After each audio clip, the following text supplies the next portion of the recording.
Et il se trouve que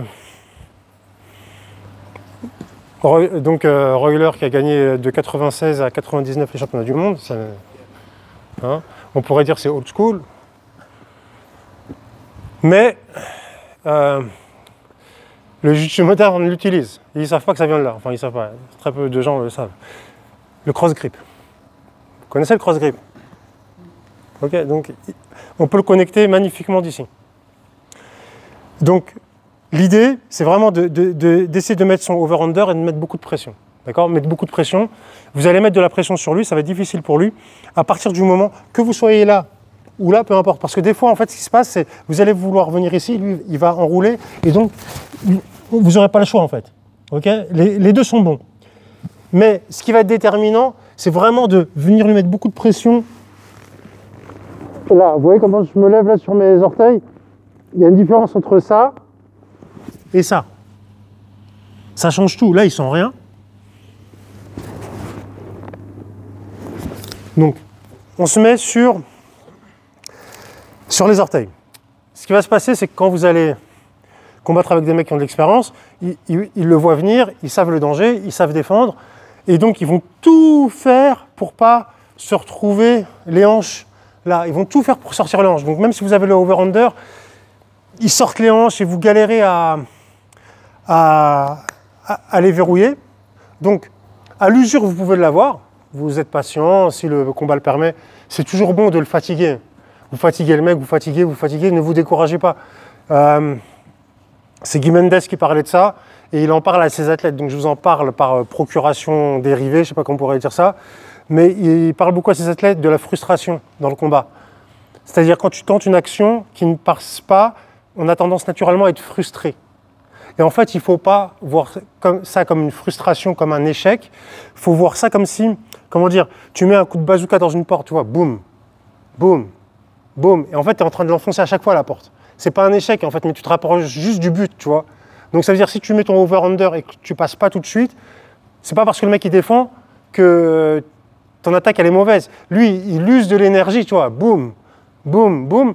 Et en étant patient, en mettant la bonne posture au bon endroit, en le fatigant, et ben, son niveau d'énergie il est là, et puis plus il défend, plus il est là, plus ça descend, et puis vous allez avoir des chances. Maintenant, c'est bien d'avoir des options où on peut switcher le jeu. Donc, je suis ici, j'essaie de passer, et lui, il fait un bon job. Tu vas essayer de maintenir tes hanches ici à chaque fois, tu vois. Moi, j'essaie de faire ça, ouais, et voilà, exactement. Et ça m'embête ici, j'arrive pas, je galère. Je galère. Donc, ce que vous allez faire ici, il va y avoir un changement de grip. Ça veut dire, ma main qui est à la ceinture, elle va passer en cross grip sur ce pantalon-là. Ma main qui est là, elle va passer là. Donc, mais ça se fait pendant le mouvement. Viens, s'il te plaît. Je suis ici. J'essaie de faire mon over-under. Je passe. Je sens que voilà, je galère un petit peu. Donc, j'essaie de le fixer quand même s'il est un peu sur le côté. Ma main, elle passe chercher le pantalon. Je peux me remettre sur les genoux si c'est nécessaire.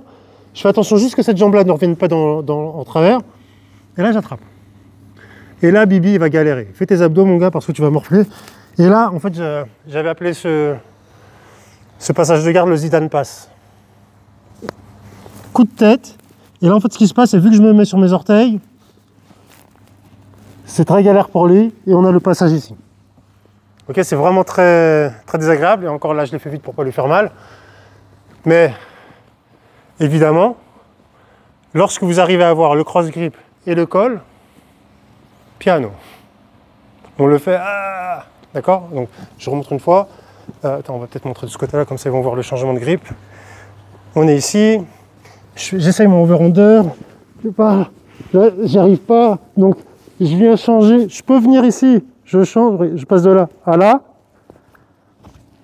Et là, je viens mettre dans le plexus. Et je me remets sur mes orteils. Boum! Et là, mon objectif, ici, c'est plus de passer à la garde. Une fois que j'ai ça et ma tête ici, c'est je veux le rentrer dans le sol. C'est-à-dire, donc je ne le fais pas, je suis là et je veux le rentrer dans le sol. Et lui, ça va tellement être désagréable qu'il va préférer passer que de subir ça. Donc on est là, j'arrive ici, une fois que je suis, j'essaye, bon. Je me mets sur mes genoux. Par contre, gardez bien la tête ici. J'inverse. Boum. Je pointe mon doigt dans le sol. Et là, je suis là. Boum. Et là, essaye de défendre. Défendre, défendre, défendre, défendre. Voilà. Et défendre. Et moi, je reste là. Je reste là. Bon. On essaie de passer comme ça. On essaye 1, 2. Je t'ai pas fait mal, c'est bon? Non, ça. C'est la dernière. Vous essayez d'enchaîner les deux après.